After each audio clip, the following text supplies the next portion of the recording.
Doctor Sivanthi Adithanar teachers training institute Tiruchendur இந்த ஆண்டிற்கான admission நடைபெறுகிறது. ராஜஸ்தானில் தாமிர சுரங்கத்தில் லிப்ட் அருந்து பயங்கர விபத்து. 1900 அடி ஆழத்தில் சிக்கியுள்ள 14 பேரை மீட்கும் பணிகள் தீவிரம்.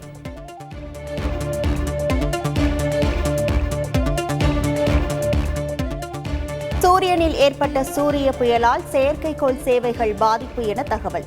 இன்சாட் வகை செயற்கைக்கோள்கள் நல்ல நிலையில் செயல்படுவதாக இஸ்ரோ அறிவிப்பு.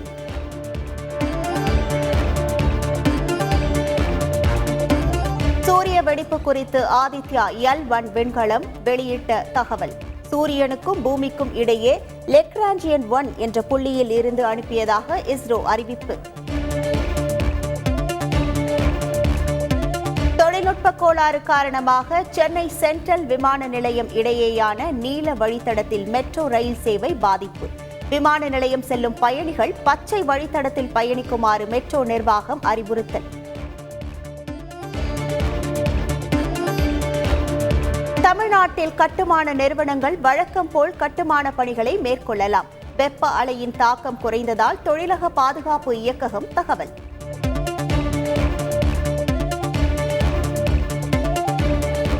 உத்தரப்பிரதேச மாநிலம் வாரணாசி தொகுதியில் வேட்புமனு தாக்கல் செய்தார் பிரதமர் மோடி. சொத்து மதிப்பு 3,02,00,000 ரூபாய். சொந்த வாகனம், அசையா சொத்துக்கள் இல்லை என்று தேர்தல் பிரமாண பத்திரத்தில் தகவல்.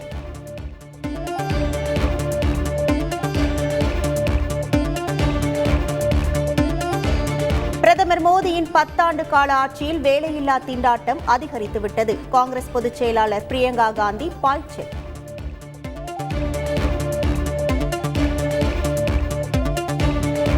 மக்களவைத் தேர்தலில் தான் பிரச்சாரம் செய்வதை பாஜக விரும்பவில்லை. டெல்லி முதல்வர் கெஜ்ரிவால் குற்றச்சாட்டு.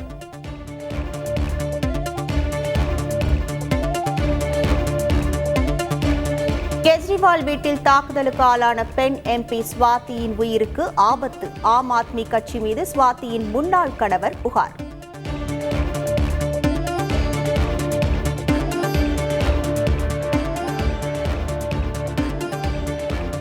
செல்போன் எண்ணை துண்டிப்பதாக வரும் போலி அழைப்புகள் குறித்து பொதுமக்கள் அச்சமடைய வேண்டாம்.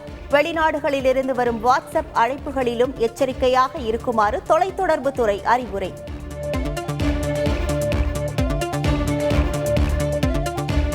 PF முன் பணத்தை இனி 3 நாட்களில் பெறலாம் என மத்திய தொழிலாளர் நல அமைச்சகம் அறிவிப்பு. முன்பு போல் 20 நாட்கள் காத்திருக்க வேண்டியதில்லை என்றும் தகவல்.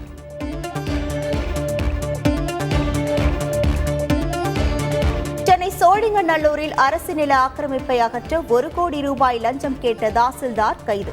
முன்பணமாக 3 லட்சம் ரூபாயை பெற உதவிய காவலரையும் அதிரடியாக கைது செய்த லஞ்ச ஒழிப்புத்துறை போலீசார்.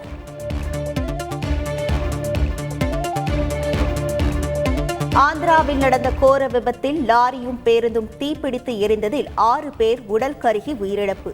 படுகாயமடைந்த 20க்கும் மேற்பட்டோர் மருத்துவமனையில் அனுமதி. 2 ஓட்டுநர்களும் மது போதையில் இருந்ததே விபத்துக்கு காரணம் என விசாரணையில் தகவல்.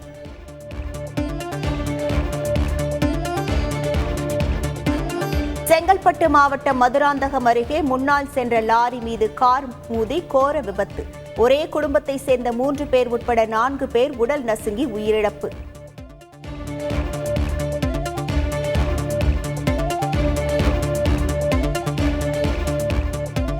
சென்னையில் எழும்பூர், அண்ணா சாலை உள்ளிட்ட இடங்களில் நள்ளிரவில் பெய்த மழை.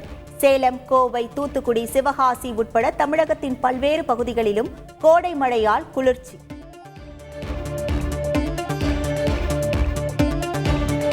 தமிழ்நாட்டில் வரும் 18ஆம் தேதி வரை மழைக்கு வாய்ப்பு உள்ளதாக சென்னை வானிலை ஆய்வு மையம் தகவல். திண்டுக்கல், தேனி, நெல்லை, குமரி உள்ளிட்ட 8 மாவட்டங்களில் இன்று கனமழை பெய்யக்கூடும் எனவும் அறிவிப்பு. 1800 கோடி ரூபாய் வசூலித்து பாகுபலி 2 திரைப்படம் சாதனை. பாகுபலி 3 படத்தை எடுக்க இயக்குனர் ராஜமௌலி முடிவு. வடகொரியாவில் சிவப்பு நிற லிப்ஸ்டிக் விற்பனைக்கு தடை. அதிபர் கிம் ஜாங் உன் அதிரடி உத்தரவு.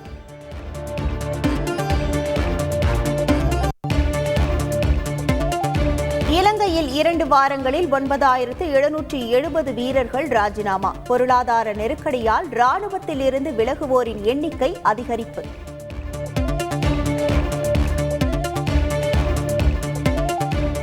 ஐபிஎல் தொடரின் 64வது லீக் போட்டியில் லக்னோவை 19 ரன்கள் வித்தியாசத்தில் வீழ்த்தி டெல்லி அபாரம்.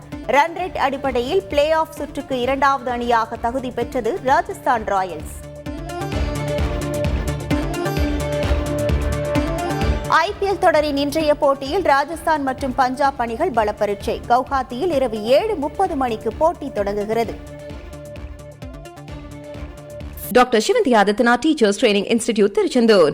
அட்மிஷன் என்கொயரிக்கு கீழே உள்ள லிங்கை கிளிக் செய்யவும்.